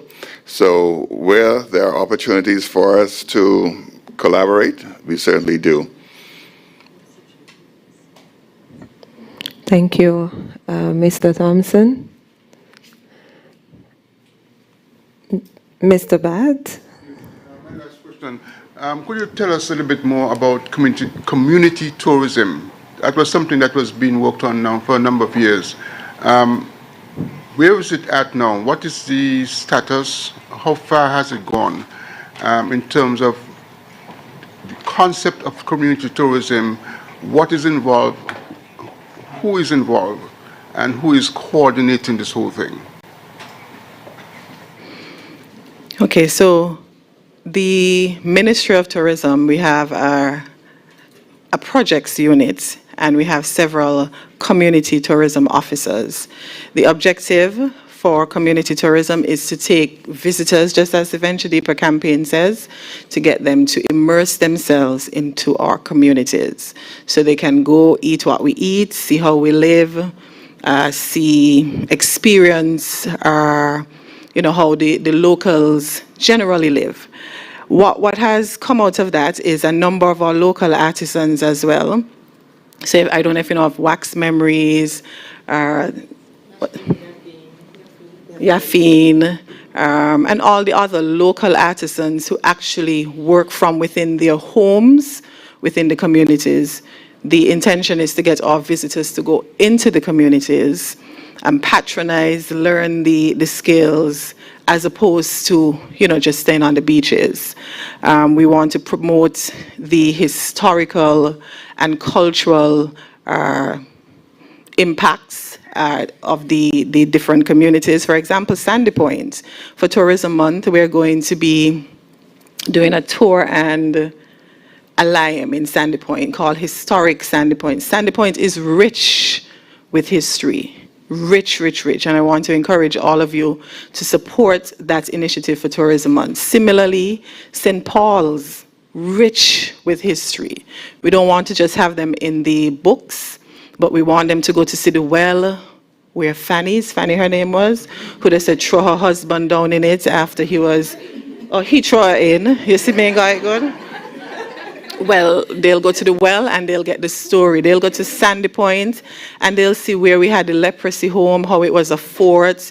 They can go into Parsons, they can go into Deep Bay, get the stories down there. I mean, our communities are rich with history. And so we are encouraging and working with our stakeholders in the communities to build it out. One of the pillars in Venture Deeper is our history, our heritage, our culture. And so within the ministry, our job is to build that community tourism initiatives in the products so we can, make sure that our visitors not just only come and stay on the beach, but they can immerse themselves in our communities. It's also a part of the sustainable tourism agenda, where the revenue generated from the industry trickles into the communities and not just into, the restaurants on the beach, or the hotels. Yes, we wanted to go into the hotels, of course, but we also believe that the industry should be inclusive and that the revenue should be shared amongst our stakeholders in the communities. A follow-up, Mr. Bat? I forgot to ask. I wanted to ask it earlier. With regards to the airlift, is that revenue guarantee, I forgot the exact name that you call it, but the revenue guarantee for seats or passengers, is that still in play for all of the international air carriers or Absolutely some of it? And for example, is JetBlue coming here under that kind of arrangement as well? Yeah, and I'm sure the CEO will tell you, yes, but it doesn't apply for all carriers. We do have one in place for JetBlue. That is why it's absolutely important that we fill those seats. So when you see the team traveling, don't judge them. I like to stick on it because I want people to appreciate and understand the work that we do. When we stay here and we have that MRG in place for JetBlue, and the CEO will tell you, but I want to just say this part, those seats will come empty. We will have to pay out on the MRG. The hotels will not be filled. The taxi men ain't gonna get nobody to carry around. The restaurants are not going to be patronized. Our local artisans, as the Scenic Railway and all the others, they're not going to get the income from the industry. So yes, there's an MRG, and the CEO keeps reminding me, Minister, we have to fill those seats. We are constantly monitoring the sales and looking to see what needs to be done to make sure that happens. So the team was on the road for 5 weeks. The CEO got sick at the end of the 5 weeks. I had to say, the PSN, I had to say, Mr. Thompson, you have to rest. When I saw the deputy CEO, I am not on the road with them all the time, but when I saw her when I met her, maybe within the 3rd week of the 5 weeks, she was burnt out. And there are other members of the team who travel with them all the time to make sure the seats are filled. We do that by selling the destination, we do it on social media, but it's a combination of things. The CEO will tell you which carriers we have MRGs for, and but I just wanted to reiterate the importance of filling those seats. I see Sunset Reef, they were on the road with us. Some of our Marriott was on the road with us as well. Belmont was on the road with us. So tell them that we're not on a vacation. Tell them you had to pack up from one space and run to a next. Tell them of the overwhelming acceptance and how people, accepted us when we were selling the destination. People were pleased with what we were selling. So I need to say those things because we can't allow certain things to be circulating in the media without addressing it. Not that it bothers me, honestly. And maybe I shouldn't say that. I see Mr. Bat watching me like, really. But I just couldn't leave it, unaddressed. The teams continue to work hard. They're doing an excellent job. And I just want to take this opportunity to commend them. Mr. Thompson, do you have anything to add? Oh, Gillian. Hi, Gillian Cook, Belmont Management, Belmont Resorts, Kitishan Hill. You spoke about the tourism education program. Is there a timeline to start? Was it going to the primary school, go right up to high school? What's the plan? Thank you for the question. We are still in the finalization phase of it with the Ministry of Tourism, with the Ministry of Education, forgive me. I can say definitively, though, by the start of the next school year, we should be ready to roll it out fully. And yes, we intended to have the tourism education program throughout the entire academic life of a child. As we say, we need to underscore the importance and help to change and shift the culture. We believe that our people have minimized the importance of tourism, and perhaps because we're still babies in the industry. And so for us to create that culture shift, we have to start with the younger ones who will grow with it and take it beyond where we want it to be. And so once we start with kindergarten, it will progress throughout all the grades and forms in the school. I think CXC probably has tourism as a subject as well. I'm not sure if we offer it here, but that would be the intention for us to get to that point. And so the ministry is working continuously with the Ministry of Education because, it's as simple as instead of us coloring apples and oranges and grapes and what have you, we can color things that relate to our Kitishan heritage, that relates to tourism in the industry. Instead of counting sticks, you can encourage them to count something else, maybe the planes that are coming in, the cruise ships, what have you. And so we are still working it out. So thank you for that question. We really have to inculcate the importance of tourism into the minds of our people, and we really can't do it with the adults now. So we have to start there. And so this is not an overnight change. So I want you all to be patient with us. This will take some time to really shift the culture and the mindset of our people. Thank you. And we're not by any means knocking the education system, but we feel in the ministry that the program needs to be a little more structured. Those of you who have children would see a lot of times they come home with things I didn't even know. But in social studies, for example, they learn about Nevis and the sites in Nevis, my son had something with the catastrophes in St. Kitts. We had all the different heritage sites. They do it in social studies, but we just need to bring it into context. Not that the education system doesn't cater for it at all. They call it social studies or phonics or whatever they call it, science and all. I see them doing it, civics. But we think that in collaboration with the ministry, we can, structure a better program. There was a question online from somebody called Sil N. Hamilton. A suggestion, it says tourism needs its own in-depth master plan that's shared publicly with stakeholders. Many other destinations do it. Just knowing that there's a general government plan for tourism doesn't really help everyone to get on board. So the Deputy CEO has asked me to respond. That is, of course, ignorance to the fact that the Ministry of Tourism operates on a strategic plan. We are not just getting up and doing what we feel like doing today and what we feel like doing tomorrow. In fact, I met a strategic plan in place.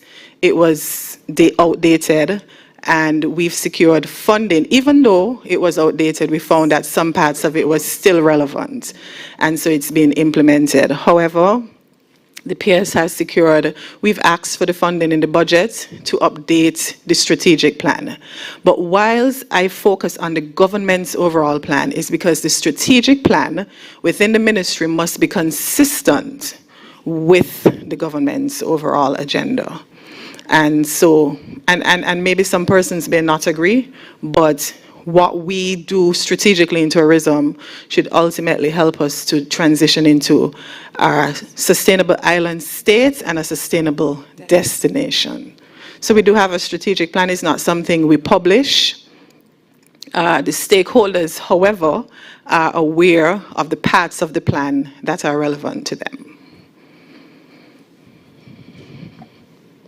Thank you. The ultimate plan is, like I keep saying, make the destination year-round. Instead of seasonal, we want to make the destination year-round. We need to increase room stock. All of that was on the screen while we were there, what the overall objectives are, and those were taken from the strategic plan.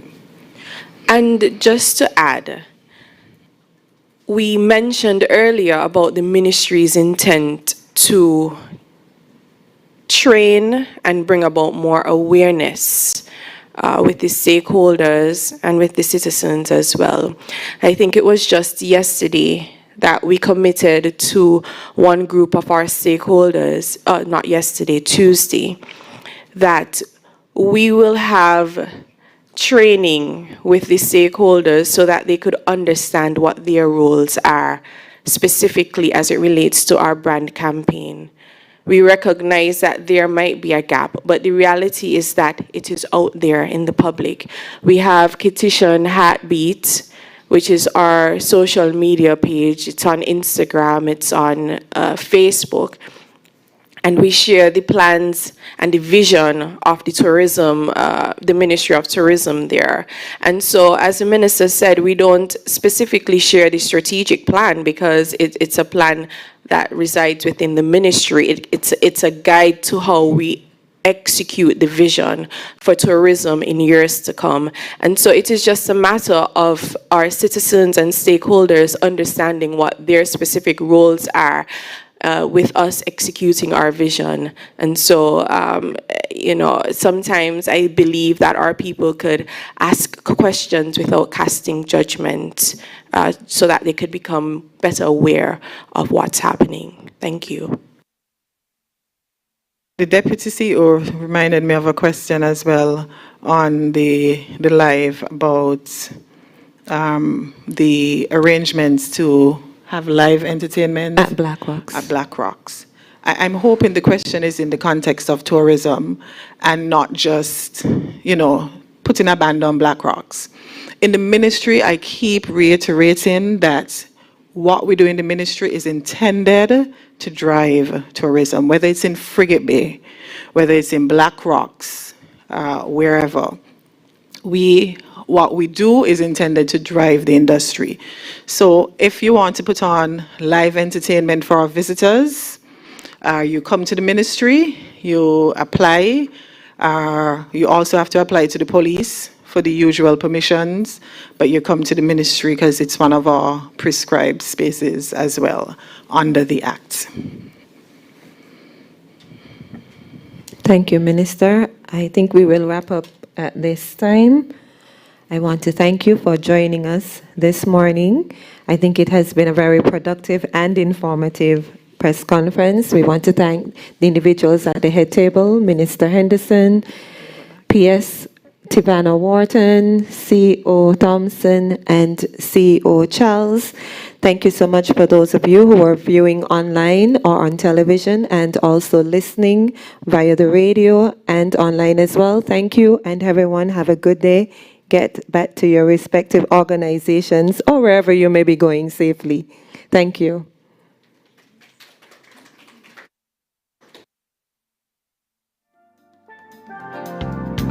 So those in the room, there are some refreshments on this.